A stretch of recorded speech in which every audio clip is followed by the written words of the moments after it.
Hey, I'm Russ Jones. Welcome back to another episode of Smoky Ribs. We are here in Biloxi, Mississippi at the Reef.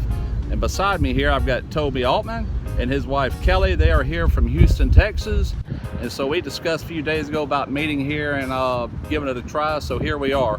I've decided since I'm here, I might as well do an episode for my copycat series. So let's go inside and see what's on the menu.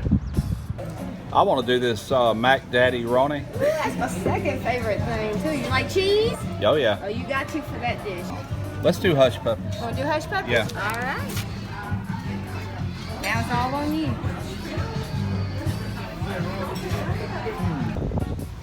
All right, so I just ordered the Mac Daddy Roni. Sounds good. It's got shrimp and crawfish. We'll find out soon.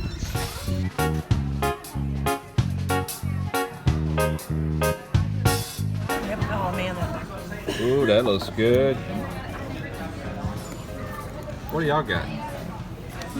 What is that? Shrimp tacos. Shrimp tacos? Shrimp tacos. Ooh, that looks good. And what do you got? Grilled catfish tacos. Excellent. All right, let's dig in and see how it should taste. Now, the Mac Daddy Roni, really good stuff. I could detect at least 3 cheeses in there, which would be cheddar. Definitely has some Parmesan, like some fresh Parmesan with a little bit of parsley in there. Definitely had a presence of cayenne. I'm thinking a Gruyere because there was a white cheese in there that was really creamy. So I'm gonna fine tune my thoughts on that and we'll go from there. Appreciate it. Yes, sir. Enjoyed it. Good meeting Nice you, Mr. meeting Russ. you. Nice to meet you too. You guys take care. We are. We look forward to some more Y'all videos. just gonna go lay around the pool or what? We are. Yeah, you are. I hear you. We might go down here and check out this seafood. Have fun. Maybe you put some more in the belly. Nah, I'm full for a while. Take care, guys. All right, you too. Thank you. Bye-bye.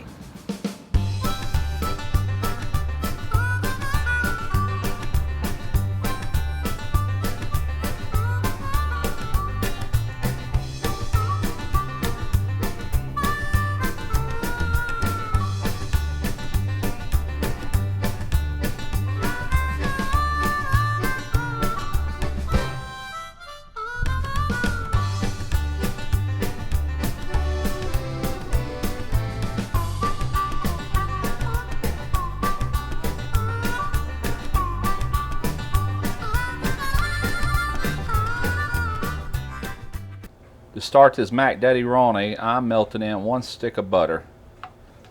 All right, I'm starting to simmer a little, so we're going in with the shrimp and crawfish combination.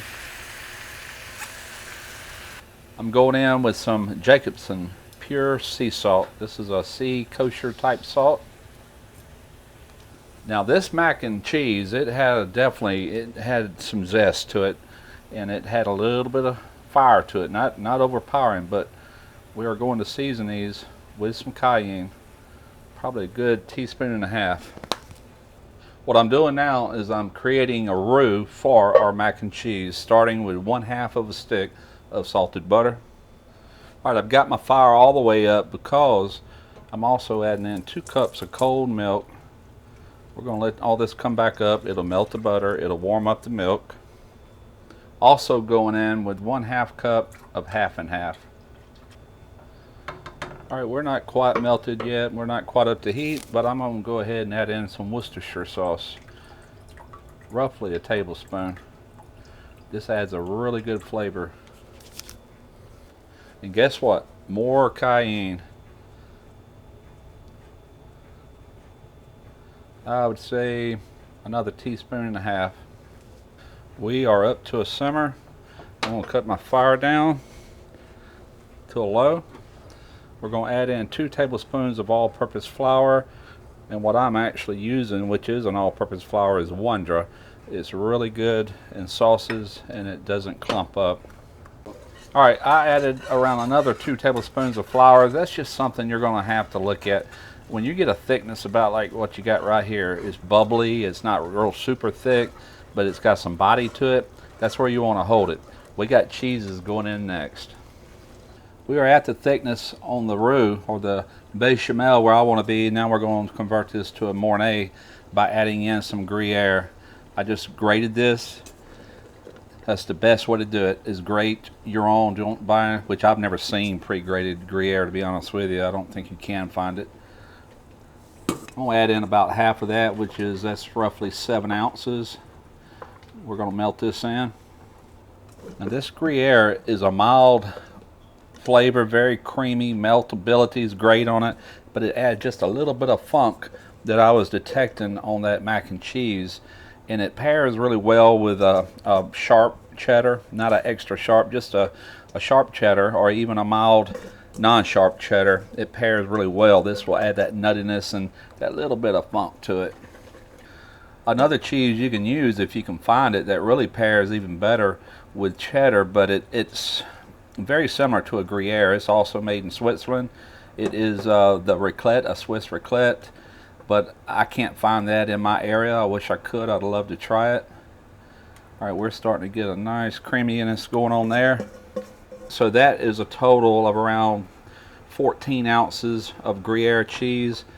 I have about the same amount of just sharp white cheddar. There again, I'm going to put about half in, get that melted in before I add the rest. Now we're going to add in fresh Parmesan, been grated.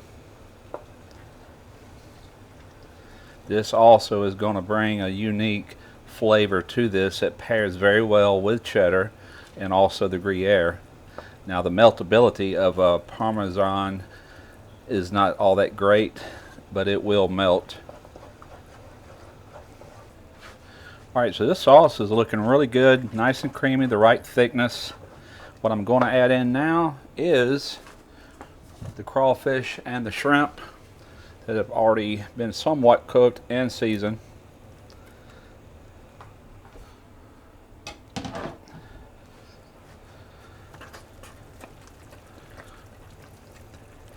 I'm just going to put this on very, very low. Barely leave a flame, just a flicker. One thing I would like to address, because I already know I'm going to get comments on this because I've got them in the past, and it's common belief that cheese and seafood just don't pair. Well, that's not true. If you get the right cheeses, then it most certainly does pair. Real strong, overpowering cheeses, yeah, it can take away from the flavor of the seafood. And what I had over there, you could detect the shrimp, you could detect the crawfish, and you could also taste the cheeses. And yes, it did have what I'm calling a sharp cheddar, not an extra sharp, not very overbearing, more on the mellow side. Along with that Gruyere cheese is what I'm saying they used. I could be wrong, but once I get through this, I'm gonna taste and see if it resembles what I had over there. But you most certainly can use cheeses in seafood, but you've got to be selective in what kind of cheese you decide to use. Not any cheese is going to work. What I've done is I took some elbows. These elbows actually had the little spirals. I didn't notice that when I bought them, but it actually helps sauce cling to it better. Now I'm going to transfer, without making too big a mess, this cheese sauce into the mac, and from there we're just going to start blending it all in. This is a really thick sauce, by the way. I've made a lot of homemade mac and cheese, and I think this is the thickest one yet. A lot of cheese in there. Alright, we're going to start with that. Just incorporate it to everything. It's completely covered. You cannot really put too much of this sauce in here. I have got all the cheese sauce, the Mornay sauce, mixed in with the mac. By the way, I used half a box, so half of a 1 pound box of the elbow macaroni. So what I'm going to do at this point is cover this tightly with aluminum foil. Keep in mind, the pasta is only al dente. We've got to go put this on the Kamado Joe and let it go for around 25 to 30 minutes and let all this get to know each other. And at that point, we're going to bring it back in here. Now, I'll meet you out there at the Kamado Joe. And by the way, you can easily pop this in the oven. It's just, with me, any opportunity to fire up a grill, I'm on it. All right, I'll see you outside. The very first thing that I did was come out here and got my Kamado Joe up and going. I've got it balanced perfectly at 350 degrees. It's been holding like that for the last 45 minutes to an hour, and that's exactly what I want to cook this on, is 350 degrees. If you do it inside in your oven, 350 degrees will do it. All right, you just want to place that right in the center. I'm on indirect heat. I am using my deflector plates. Close her down. We'll be back in about 25 minutes to remove this. This looks amazing just like it is, smells amazing. You could actually eat it just like this. But the way they did at the Reef is they had individual dishes, and their dishes is probably twice the size of what these are. And I don't have a dish like that. And not only that, after half of that, man, I was full. I couldn't hardly eat the rest of it. My son couldn't eat the rest of it. He was with us. So I've got better sized portions here with these little terracotta dishes. We're going to fill both of these dishes to the top. All right, if you had guests over, of course, you would naturally have enough dishes for all of them, and hopefully enough to consume all of this mac and cheese. I'm just doing the two just for this video purposes, but I am going to take and wrap the rest of this and keep it as warm as possible, because more than likely this is supper for everyone tonight. Now, one thing I noticed right off the bat was they had a layer of white cheese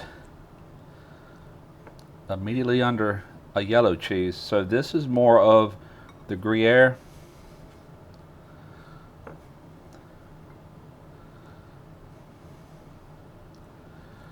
This is a sharp cheddar, but it's a yellow sharp cheddar. Flavor is identical to the white, or close enough. And it had quite a bit of that. Alright, so they used 4 different cheeses in their mac and cheese. And it was up to me to try to figure out, as close as I could, what they used. So far, we've got the sharp cheddar, we have a white and a yellow, we have the Gruyere, and we have Parmesan.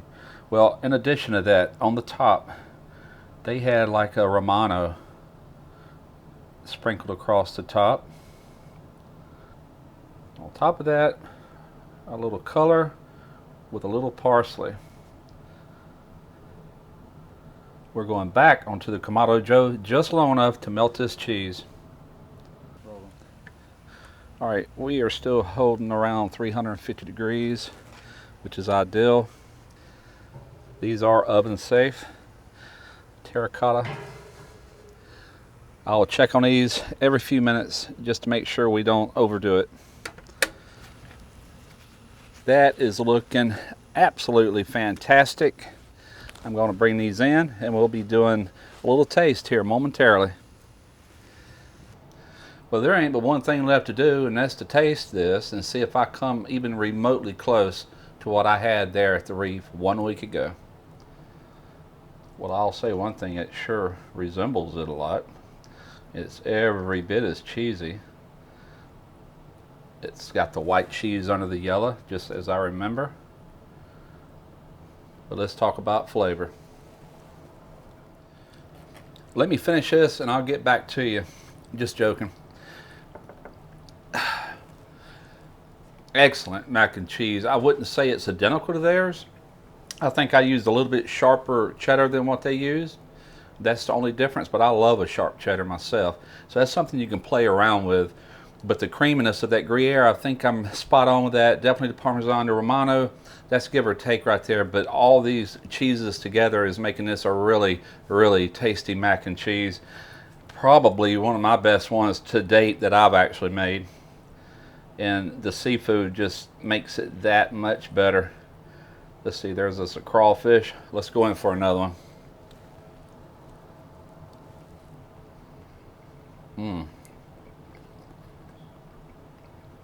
I don't know, man. That's real similar. That's very similar. Close enough. I would definitely make this again. If you're ever in the Biloxi area, I would encourage you to check out the Reef. It's right on the Biloxi beach. And no, they're not paying me to endorse them.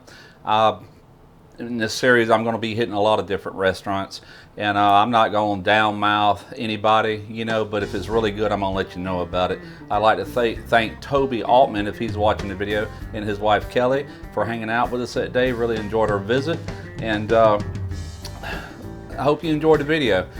Please subscribe and like this video if you like it, and more coming your way. Until next time, Smoky Ribs.